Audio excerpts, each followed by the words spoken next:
여러분, 오늘 본문으로 우리가 열왕기상 19장을 함께 읽었는데요. 사실 19장 바로 전에 있는 18장을 보면 엘리야가 수많은 바알의 선지자들 앞에 홀로 서서 하늘에서 불이 내려오게 하는 기적을 통해 정말 어마어마한 능력의 선지자였음을 보여주고 있는 모습을 우리는 발견할 수가 있습니다.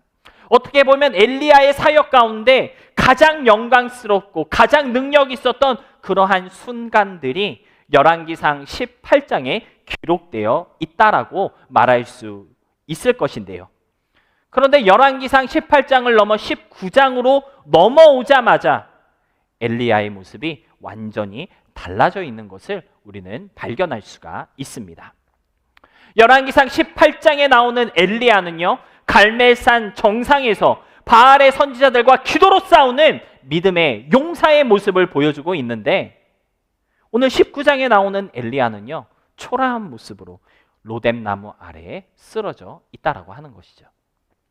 18장에서는 하늘에서 불을 내렸던 능력의 선지자이었지만 19장의 엘리야는 하나님한테 죽여달라고 투정하는 나약한 인간의 모습을 보여주고 있는 것입니다.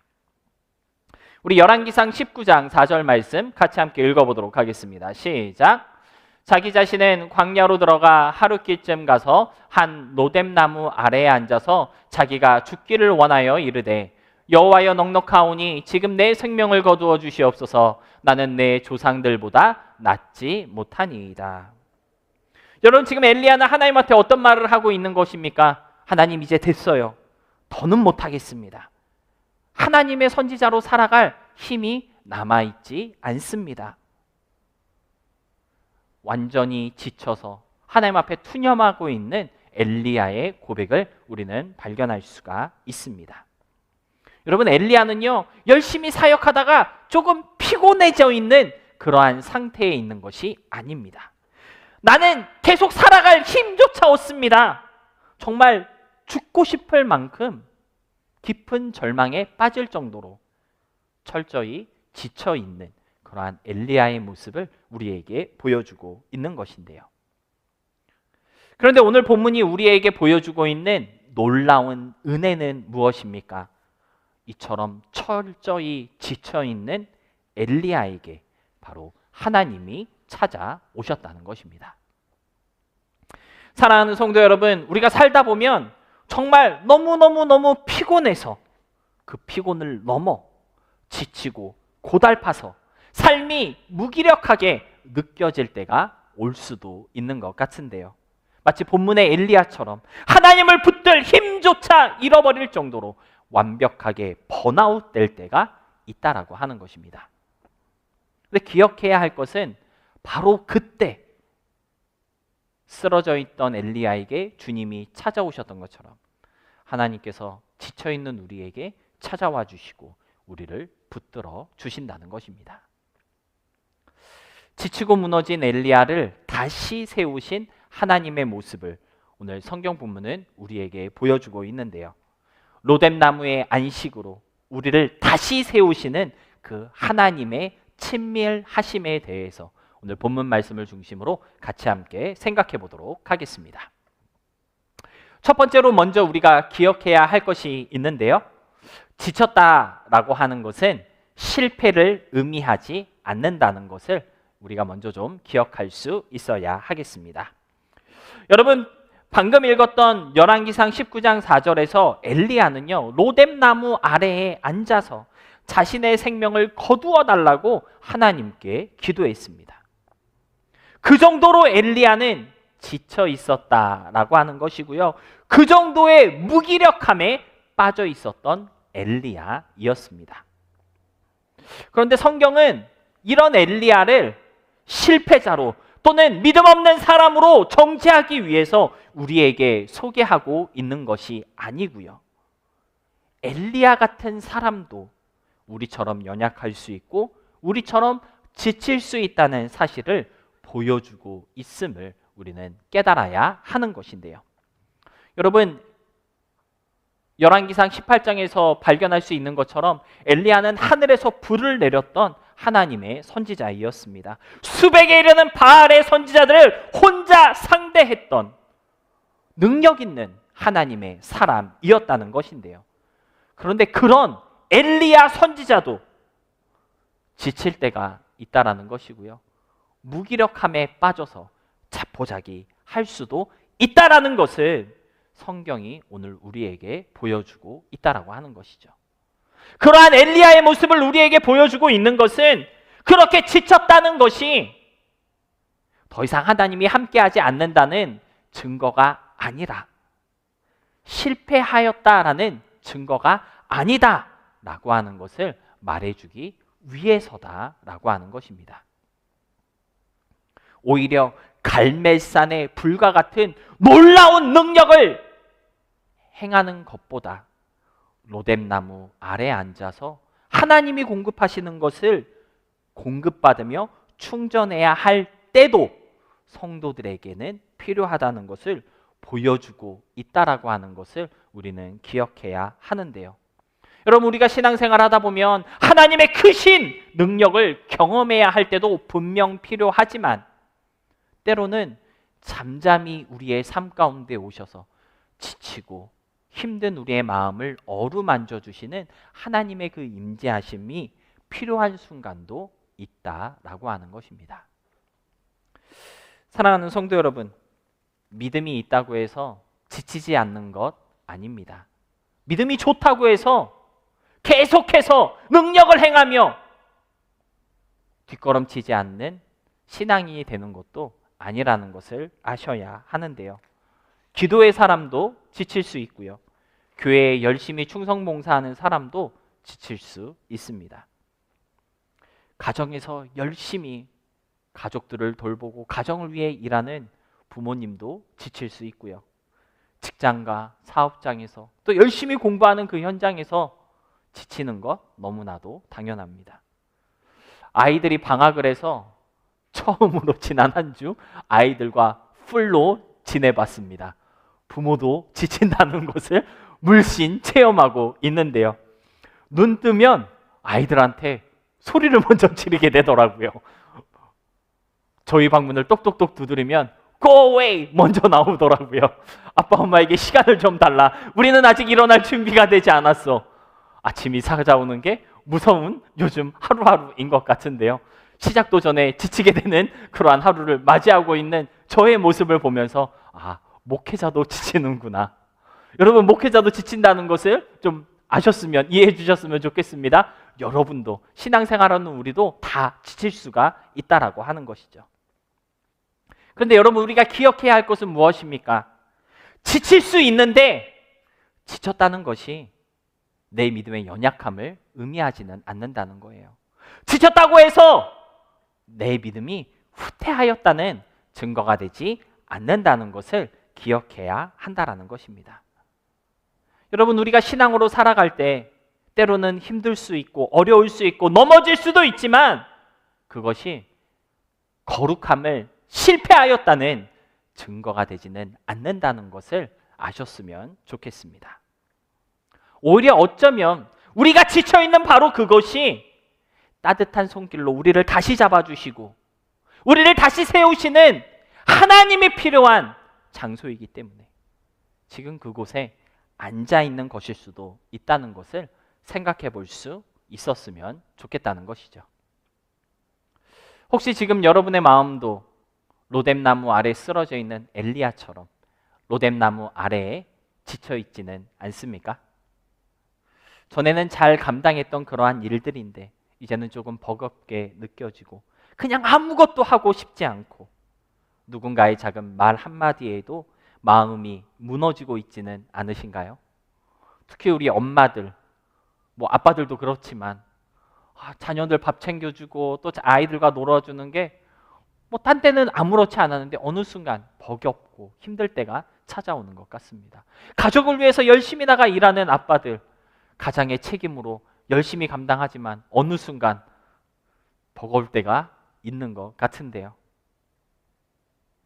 여러분, 그러한 우리의 마음, 그러한 우리의 상태를 하나님이 잘 알고 계신다는 거예요.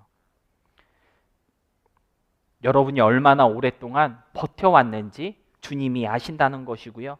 얼마나 무거운 짐을 지고 여기까지 왔는지 주님이 알고 계시다는 것입니다. 그럴 때는 정먹던 힘을 다해서 끝까지 견디며 싸우며 나아가야 할 때가 아니고요. 내가 쓰러진 그 로뎀나무 아래에서 하나님의 안식을 구하고 쉼을 얻어야 할 때일 수도 있음을 좀 기억할 수 있으셨으면 좋겠습니다. 때로는 불과 같이 놀라운 능력으로 우리의 삶을 살아가게 하시는 하나님의 능력도 필요하지만 또 때로는 잠잠히 우리를 어루만져 주시고 토닥여 주시는 그 하나님의 손길이 우리를 소생하게 하는 능력이 된다는 것을 잊지 마시고 지쳐 있음을 스스로 정죄하지 마시고요. 또 다른 은혜를 사모하는 계기로 삼을 수 있는 우리가 되었으면 좋겠습니다. 두 번째로 기억해야 할 것은 하나님은 지쳐있는 우리를 돌보신다는 것입니다.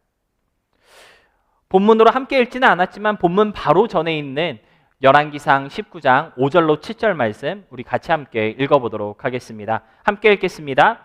노뎀나무 아래에 누워 자더니 천사가 그를 어루만지며 그에게 이르되 일어나서 먹으라 하는지라.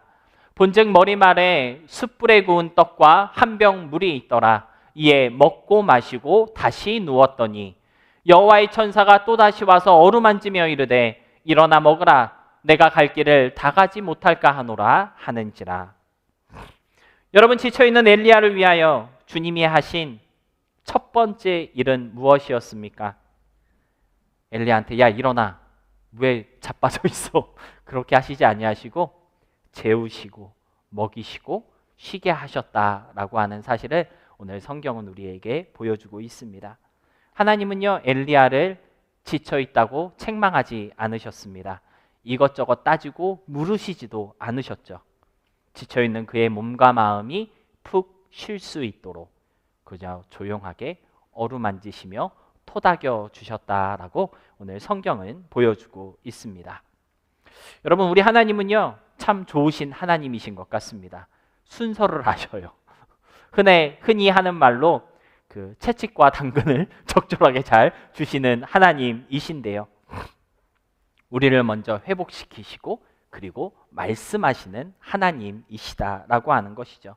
하나님은 우리가 곁길로 나아가지 않도록 우리를 지도하시고 우리를 붙드시고 또 계속해서 전진하도록 우리를 이끌어 주시지만, 그런데 지쳐있는 사람을 막 몰아세우는 하나님은 아니다라고 하는 사실을 오늘 성경은 우리에게 보여주고 있는 것 같습니다. 그럼 마가복음 6장을 보면요, 성령의 능력으로 막 기적을 행하고 복음을 전했던 예수님의 제자들이 막 성령이 뜨거워서 들뜬 마음으로 예수님한테 돌아왔을 때 주님이 그들에게 이렇게 말씀하신 것을 발견할 수가 있는데요. 우리 마가복음 6장 30절로 41절 같이 함께 보겠습니다. 함께 읽겠습니다. 사도들이 예수께 모여 자기들이 행한 것과 가르친 것을 낱낱이 고하니 이르시되 너희는 따로 한적한 곳에 가서 잠깐 쉬어라 하시니 이는 오고 가는 사람이 많아 음식 먹을 겨를도 없음이라. 여러분, 열심히 사역하고 온 제자들에게 예수님은 뭐라고 말씀하셨습니까? 한적한 곳에 가서 잠깐 좀 쉬어라 주님이 말씀하셨습니다. 여러분, 해야 할 일이 없어서 쉬라고 하신 게 아니에요. 여기 보니까 오고 가는 사람이 많았다 이렇게 기록하고 있거든요. 제자들이 행한 소식을 듣고 병고침을 받기 위해서, 기적을 보기 위해서 찾아오는 사람들이 억수로 많았다는 거예요. 복음을 듣고 싶어서 예수님을 찾아오는 사람들이 억수로 많았다는 겁니다. 아직도 해야 할 일이 억수로 많이 쌓여 있지만 주님은 이제까지 일하고 온 제자들에게 야, 바쁘니까 빨리빨리 좀 저 사람들 케어해, 빨리빨리 좀 일을 해, 이렇게 하지 않으셨고요. 잠깐 가서 쉬어, 이렇게 말씀하셨다는 것입니다. 아직 해야 할 일이 다 끝난 것은 아니었지만 예수님은 제자들에게 쉼이 필요하다는 것을 알고 그들에게 쉬라고 말씀하셨다는 것이죠. 여러분, 우리가 믿는 하나님은요, 우리의 영혼만 돌보시는 분이 아니라는 것을 아셔야 합니다. 우리가 신앙생활을 계속 하다 보면 마치 하나님은 우리의 영혼에 관련된 것들만 케어하시고 주관하시고 인도하시는 하나님인 듯 우리가 생각하게 될 때가 많이 있는데요. 그런데 우리의 몸도 하나님이 주셨고, 우리의 마음도, 우리의 생각도, 우리의 감정도 주님이 주신 것이다라고 하는 것을 기억할 필요가 있을 것 같습니다. 그 말인즉슨 하나님은 우리의 영혼을 케어하실 뿐만 아니라 우리의 몸도, 우리의 생각도, 우리의 마음도, 우리의 감정도 지치고 힘들지 않도록 보살피시는 하나님이시다라고 하는 것입니다. 우리 교회가 속해 있는 성결교단은요, 복음을 4개로 설명하고 있습니다. 중생의 복음, 성결의 복음, 신유의 복음, 재림의 복음, 흔히 사중복음 이렇게 표현하고 있는데요. 이 사중복음으로 하나님께서 우리에게 어떠한 굿뉴스를 들려주셨는지, 어떠한 복음으로 다가오고 있는지를 성결교단은 설명하고 있다라고 하는 것이죠. 이 중에 이 신유의 복음이라고 하는 것은요, 흔히 우리의 몸을 고치시는 하나님의 능력이라고 이해하고 있지만 성결교단이 말하고 있는 신유의 복음은 그저 우리의 몸을 치유하시고 살피신다는 것 이상의 의미를 담고 있다는 것을 성결교 신조는 이야기하고 있습니다. 여러분, 신유의 복음은요, 우리의 병든 몸과 또 우리의 삶을 주님께서 지키시고 살피신다는 것뿐만 아니라 단순히 우리의 질병을, 육신의 질병을 고치시는 것 그 이상으로 우리의 병든 마음과 정신을 고치시고 또 우리의 삶을 새롭게 하신다는 믿음이 담겨 있는 신조라는 것을 알 수가 있는데요. 예수 그리스도의 보혈로 새 생명을 얻은 성도들의 삶을 하나님께서는 하나부터 10까지 다 지키시고 고치시고 간섭하신다라고 하는 믿음이 바로 이 신유의 복음 안에 담겨 있다라고 하는 것입니다. 데살로니가전서 5장 23절에는요, 이러한 말씀이 있습니다. 우리 같이 함께 읽어보겠습니다. 시작. 평강의 하나님이 친히 너희를 온전히 거룩하게 하시고 또 너희의 온 영과 혼과 몸이 우리 주 예수 그리스도께서 강림하실 때 흠없게 보존되기를 원하노라. 여러분, 여기 보면요, 단순히 우리의 영과 혼만 보존하시고 거룩하게 하시는 것이 아니라 우리의 몸도 귀하게 지키시고 또 회복해 하시는 하나님이심을 성경은 강조하고 있는 것을, 가르치고 있는 것을 볼 수가 있습니다.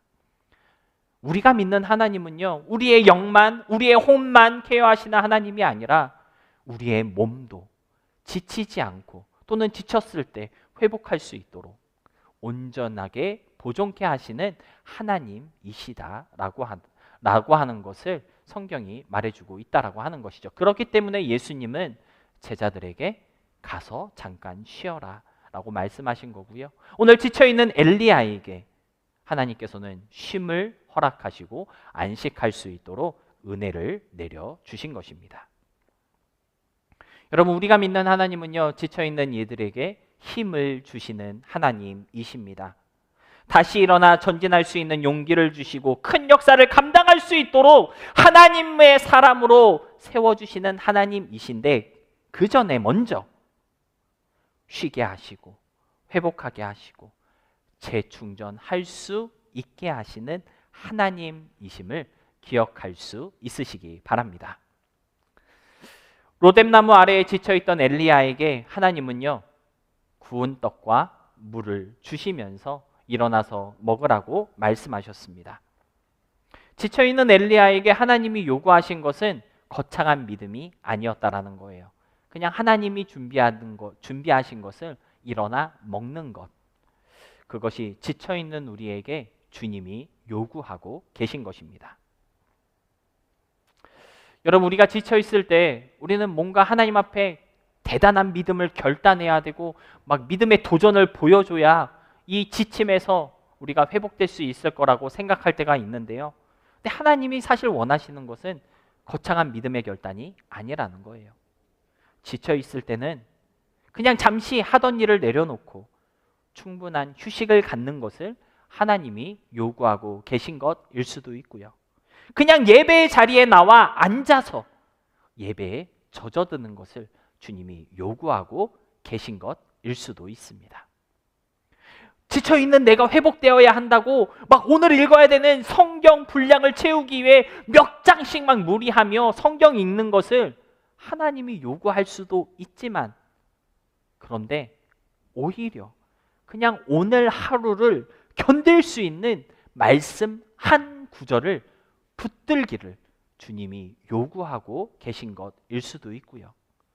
기도 막 30분 1시간 해야 지쳐있는 우리의 영혼이 소생하는 것이 아니라 그냥 잠깐 눈을 감고 하나님을 부르는 것, 주님은 그것을 요구하고 계신 것일 수도 있다라는 것입니다. 우리는 쉬는 것에 대한 죄책감을 느낄 때가 종종 있는 것 같은데요. 그런데 여러분, 쉬는 것과 게으른 것은 다르다고 우리가 좀 이해하면 좋을 것 같습니다. 게으른 것은요, 내가 해야 할 일을 회피하는 것이지만, 주님 안에서 쉬는 것은 하나님께서 나에게 주신 사명을 잘 감당하기 위해서 나 자신을 돌아보고 다시 하나님께 맡기는 것입니다. 제가 6월 달을 시작하면서 우리 찬양팀 청년들에게 물어봤습니다. 6월, 7월 계속 찬양팀으로 봉사할래? 아니면 쉴래? 제가 쉬라고 이렇게 물어볼 때는요, 이제 아이들에게 맡기신 하나님의 사명이니까 제가 마음대로 야, 쉬어! 이렇게 할 수는 없잖아요. 하나님의 아이들에게 주신, 청년들에게 주신 마음이 무엇인가? 하나님의 마음을 이제 청년들에게 물어본 거죠. 아이들이 담대하게 쉬겠습니다 했을 때 너무 좋다, 쉬어라 했습니다. 왜냐면요, 1년 동안 피아노로, 기타로 이렇게 찬양팀으로 봉사하다 보면 지칠 때가 있거든요. 저들도 예배에 앉아 충전받고 싶을 때가 있을 수 있잖아요. 지금은 충전해야 할 때이기 때문에 제가 찬양팀 청년들에게 그래, 너무 좋아, 앉아서 같이 예배드리는 이 달이 되었으면 좋겠다라고 쉼의 시간 함께 갖자고 그렇게 이야기를 했습니다. 여러분, 쉬는 건 죄가 아니에요. 더 멀리 나아가기 위한 충전의 시간이라는 것을 우리는 좀 이해할 필요가 있을 것 같습니다. 여러분, 가끔 올림픽 경기를 이렇게 보다 보면 맨 마지막에 올림픽의 꽃이라고 하는 마라톤 경기가 나오는데요. 마라톤 경기를 이렇게 보다 보면 열심히 쉬지 않고 달려가던 마라톤 선수들이 물을 주는 보급소가 가까워지면 이렇게 속도를 조금 늦추고 물을 마시기 위해 숨을 고르는 장면을 볼 수가 있는데요. 여러분, 열심히 달리다가 속도를 조금 늦췄다 그래서 물을 좀 마시기 위해 숨을 고른다고 해서 그 선수가 마라톤을 포기했다고 말하지는 않을 것입니다. 오히려 그러한 행동은 더 오래, 더 열심히 끝까지 달려나가기 위해서 반드시 필요한 행동이라고 말할 수 있을 텐데요. 여러분, 물을 마시지 않고 계속 달리는 것이 강한 것이 아닙니다. 오히려 자신의 한계를 인정하고 지금 내가 물을 마셔야겠구나, 지금 조금 속도를 늦추고 숨을 고르야 되겠구나, 적절한 순간에 필요한 조치를 취하는 사람만이 끝까지 달릴 수 있다는 것을 우리는 마라톤 경기를 보면서 깨달을 수가 있게 되는 것 같습니다. 우리의 신앙생활도 마찬가지라는 거예요. 쉬지 않고 무조건 계속해서 달려나가는 것이 강한 믿음인 것이 아니라 하나님께서 쉬게 하실 때 쉬고 공급하여 주실 때 그 공급하여 주시는 것을 받아들이는 것이 진짜 믿음이다라고 하는 것을 아셨으면 좋겠습니다. 그래서 저도 7월 첫째 주일은 남가주에서 좀 쉬려고 합니다. 그래서 7월 첫째 주일에는 더 나누는 교회 예배가 없습니다. 여러분들 미리 좀 아시고, 제가 그 7월 첫째 주일 한 주 쉰다고 죄책감 안 가질 거니까 여러분도 눈치 안 주셨으면 좋겠습니다. 사랑하는 성도 여러분, 우리가 신앙생활 하다 보면요, 하나님의 안식의 은혜를 누려야 할 때가 있고 재충전의 위로와 사랑을 겸손히 받아들여야 할 때가 있는 것 같습니다. 하나님은 지친 사람에게 더 열심히 하라고만 부추기지 아니하시고 먼저 가까이 오셔서 어루만져 주시며 쉬게 하신다는 것을 꼭 좀 기억하시고 적절한 주님의 안식을 누리는 우리가 될 수 있었으면 좋겠습니다. 세 번째로 기억해야 할 것은 하나님께서 주시는 안식은 다시 걸어갈 힘이 된다는 것을 기억할 수 있었으면 좋겠습니다. 우리 본문으로 함께 읽었던 7절과 8절의 말씀 다시 함께 읽어보도록 하겠습니다. 시작. 여호와의 천사가 또다시 와서 어루만지며 이르되 일어나 먹으라. 내가 갈 길을 다 가지 못할까 하노라 하는지라.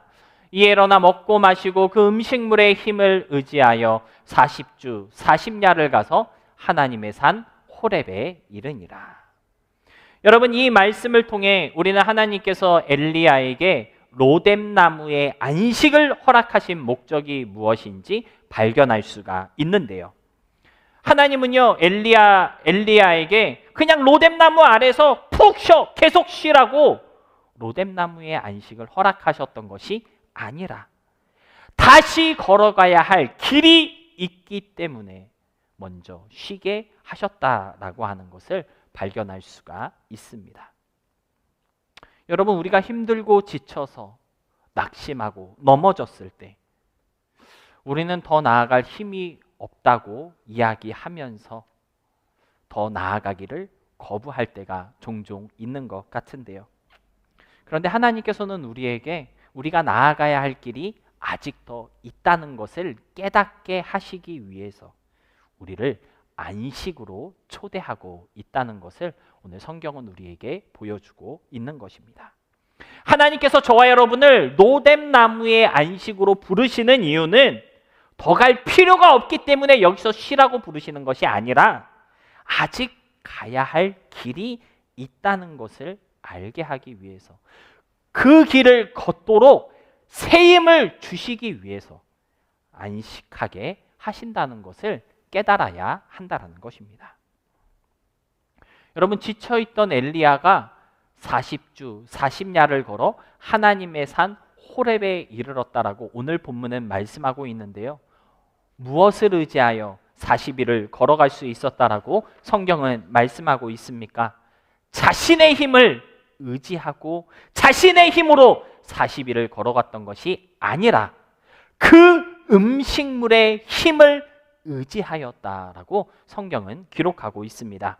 다시 말해 하나님이 주신 구운 떡과 물의 힘을 의지하여서 그 힘으로 걸어갔음을 오늘 성경은 보여주고 있다라고 하는 것이죠. 하나님이 공급하신 힘으로 걸을 수 있었던 것이고요. 하나님이 주신 새 힘으로 나아가야 할 길을 나아갈 수 있었다라고 하는 것입니다.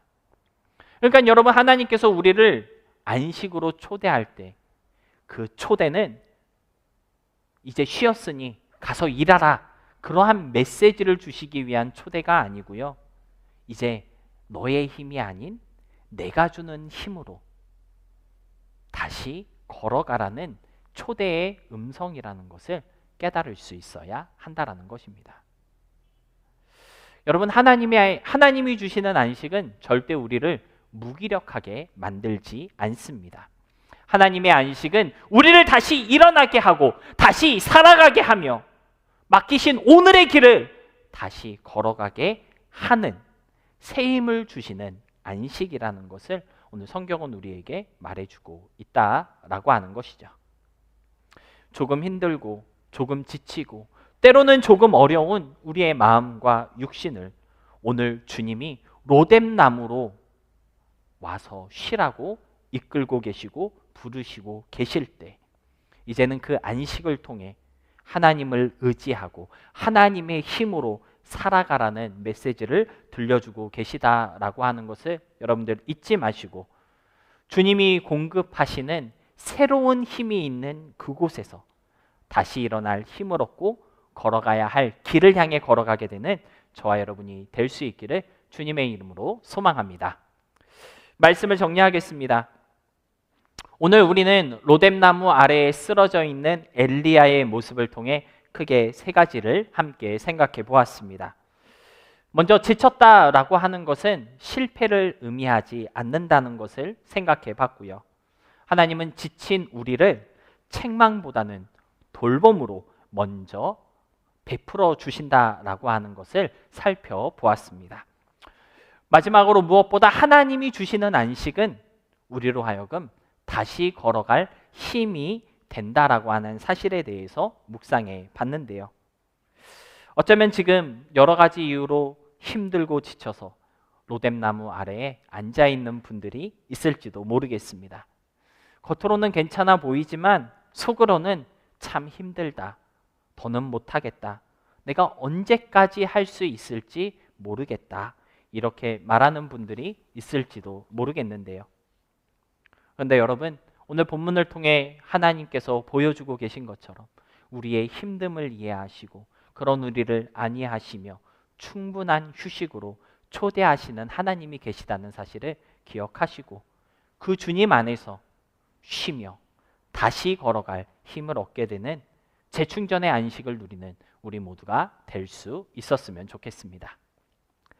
끝으로 마태복음 11장 28절 말씀 우리 같이 함께 읽어보도록 하겠습니다. 시작. 수고하고 무거운 짐진 자들아 다 내게로 오라. 내가 너희를 쉬게 하리라. 많은 경우 우리는 이 말씀을 믿지 않는 사람들 전도하는 성경 구절로 이해하고 있을 때가 많이 있는데요. 사실 이 말씀은 지쳐있는 우리를 와서 쉬라고 초대하시는 주님의 음성이라는 것을 우리가 기억해야 할 필요가 있을 것 같습니다. 여러분, 주님께서 우리를 안식하라고 내게로 오라고 부르셨습니다. 주님 안에서 안식할 수 있고 온전케 되는 쉼을 누릴 수가 있다라고 하는 것이죠. 우리가 주님 안에서 쉴 수 있는 이유는 무엇입니까? 예수님께서 우리의 모든 연약함을 대신 감당하셨고 우리의 모든 고통과 수고의 무거운 짐을 주님께서 대신 지셨기 때문입니다. 내게로 오라 하신 그 말씀처럼 오직 예수님 안에 참된 안식과 쉼이 있고 평안과 회복이 있다는 것을 잊지 마시고 설령 지금 내가 로뎀나무 아래 쓰러져 있다 할지라도 나는 여전히 주님의 은혜 아래에 있다는 사실을 기억하시며 하나님께서 공급하시는 새 힘으로 오늘의 한 걸음을 다시 걸어가게 되는 은혜를 누릴 수 있는 그러한 저와 여러분 우리 모두의 삶이 될 수 있기를 주님의 이름으로 소망하며 축복합니다.